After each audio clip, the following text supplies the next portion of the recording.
हायकोर्टात पेनड्राईव्ह बॉम्बचा दावा, शिंदे फडणवीसांना अडकवण्याचे दिले होते आदेश. एसीपी पटेलांचा स्टिंग ऑपरेशनमध्ये दावा, मवियावर एसीपी पटेल यांचा आरोप.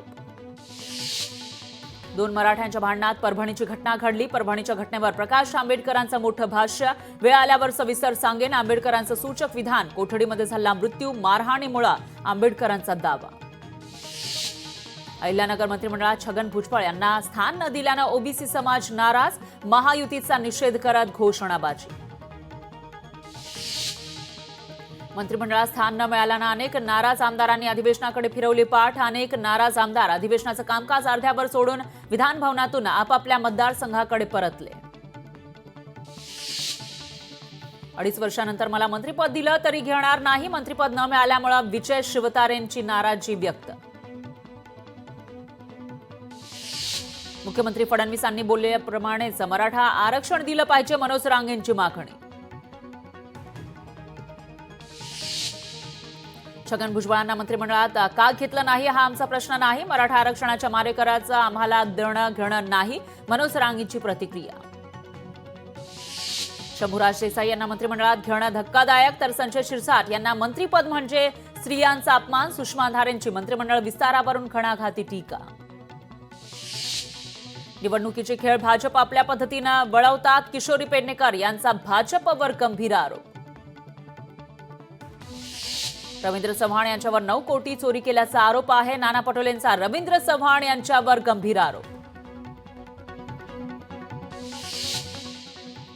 नाना पटोलेंनी याआधीही खोटे आरोप केलेत. वेगवेगळ्या नेत्यांवर ते आरोप करतात. रवींद्र चव्हाण यांचा नाना पटोलेंनी केलेल्या आरोपांवर उत्तर. शिवसेनेचे आमदार नरेंद्र भोंडेकर आणि नाना पटोले यांनी लग्न समारंभात दिली भेट. नाराज भोंडेकर आणि नाना पटोलेंच्या भेटीची राजकीय वर्तुळात चर्चा. भाजप आणि राष्ट्रवादीकडून मंत्रिमंडळात आदिवासी चेहरा, मात्र शिवसेनेकडून आदिवासी चेहरा नसल्यानं आदिवासी संघटना आणि आदिवासी कार्यकर्त्यांमध्ये नाराजी. परभणीतील भीमसैनिकाच्या मृत्यूप्रकरणी वडार समाज आक्रमक. वडार संघटनेचे प्रमुख रवी शिंदे यांच्या नेतृत्वाखाली डॉ. बाबासाहेब आंबेडकरांच्या पुतळ्यासमोर आंदोलन. सिद्धिविनायक मंदिरात गणपतीचं शेंदूरलेपणाचं कार्य पूर्ण. मागील काही दिवस शेंदूरलेपणाच्या कार्यासाठी सिद्धिविनायकाचं मूळ मूर्तीचं दर्शन भाविकांसाठी होतं बंद.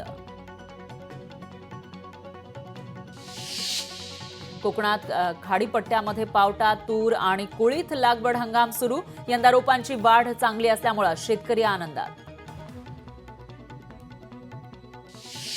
कांदा, टोमॅटो, फ्लॉवरच्या दरात 10 ते 15% घट. घाऊक बाजारामध्ये अचानक आवक वाढल्यानं दर कमी.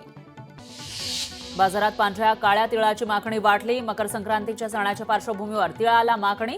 वाशिमच्या किरकोळ बाजारात तिळाला 170 ते 175 रुपये प्रति किलोचा दर.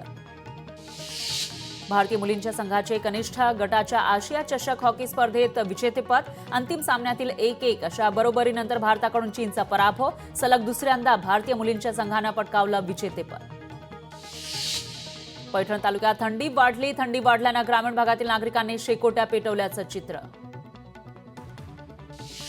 राज्यातील वातावरणात सातत्यानं बदल. संपूर्ण महाराष्ट्रात आज आणि उद्या थंडीची लाट येणार. हवामान विभागाचा अंदाज. नाशिक जिल्ह्यामध्ये थंडीच्या कडाक्यात वाढ. नागरिकांकडून उबदार कपड्यांच्या वापरात सुरुवात. थंडीमुळे गहू, हरभरा पिकांना मोठा फायदा. कोरेगाव प्रशासनाच्या कार्यालयात संविधान उद्देशिका आणि राजमुद्रांचा अभाव. रमेश उबाळे यांच्याकडून आंदोलनाचा इशारा. पुणे एसटी विभागात आता नव्यानं 134 ई बस दाखल होणार. प्रदूषण कमी करण्यासाठी इलेक्ट्रिक बस खरेदी करण्यावर अधिक भर. लोकशाही मराठी ऐका, पहा, जागरूक रहा.